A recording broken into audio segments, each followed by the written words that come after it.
Virtually every decision you will make, every situation you will encounter, every problem that you solve has some element of composition. In today's episode, we're going to talk about how to think in terms of composite rather than in terms of some singular focus. My name is Jonathan Cottrell. You're listening to Developer T, and my goal on this show is to help driven developers like you find clarity, perspective, and purpose in their careers. When I ask you, what do you want in your life? Or when I ask you, what do you want out of your job? Or even when I ask you, what do you want to eat for dinner? The answer to all of these questions and virtually every other question that you will have of any substance and meaning is a composite answer. Very rarely is there only one thing that we want in our lives, in our careers, or for dinner. And the truth is, most of the time, we try to make our decisions by optimizing for one thing in a composite whole. Often, this can lead to really poor decisions, especially when that composition is important. For example, imagine you are charged with hiring someone. And as you are developing the interviewing process, you recognize a candidate who has very strong technical skills. In fact, much stronger than any other candidate. And it becomes very easy to become myopic about this particular candidate, to even label them the technical one. And of course, you're not necessarily cognitively choosing to do this. This is an accidental artifact. This is our brains trying to do us a favor, even though it's pretty dangerous, trying to give us a simple handle, a way of compressing down information so we can remember, and trying to find the principal component of that composition. But the truth is, it is probably universally better when you're trying to hire somebody to create a matrix. Create a matrix of components that make up a good candidate.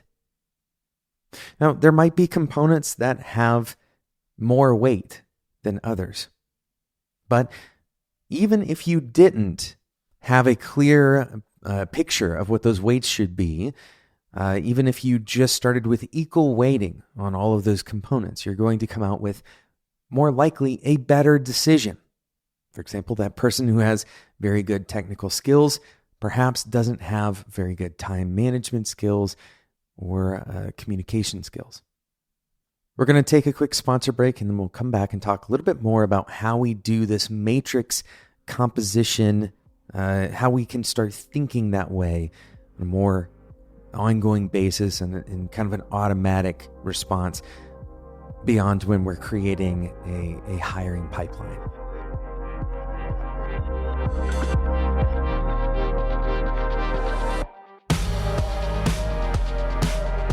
Developer T is supported by Square.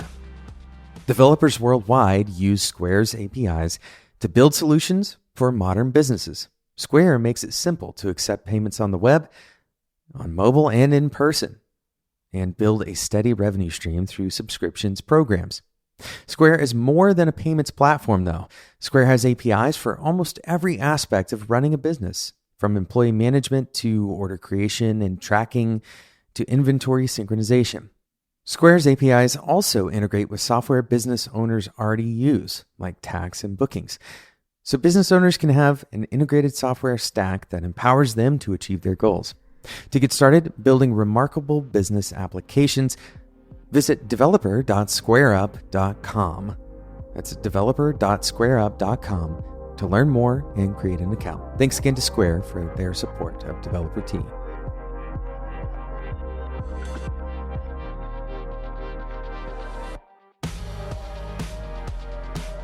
It is our brain's automatic tendency to try to simplify complicated things. And usually this works in our favor. We can think, do I want something that tastes savory or sweet? Even though the tastes go beyond, the flavors of almost every food go beyond these simple categories, it gives us a heuristic, something to follow to create an easier decision process. So if you had a whole pantry full of food, you don't have to evaluate the entire pantry anymore. You've essentially cut it in half. Our tendency is to believe that the most optimal strategy is to reduce that composition down to one thing. For example, if you have multiple priorities, we somehow vilify this idea. But the truth is that multiple priorities can coexist. And it makes sense to think about multiple priorities in terms of their composition. How do they both behave as individual priorities, if we were to hyper-focus on one of them, but also how do they interact? The composition doesn't just exist as bringing these things together side by side with no interaction. There's actually some composing that happens that is actually meaningful. Like, for example, pairing the right wine with the right dish. Because of how generally this can apply to so many things, I want to give you kind of a trigger, some homework that will help you start to think more in terms of composition and in terms of matrices, rather than in terms of singular ideas. When you find yourself answering with a singular answer, ask yourself, instead of what, why? Now, this goes back to our last episode about substituting better questions. Usually the answers we are providing to these questions end up compressing a lot of information out. And in order to understand what is the possible composition that I am ignoring here, you can start by asking why.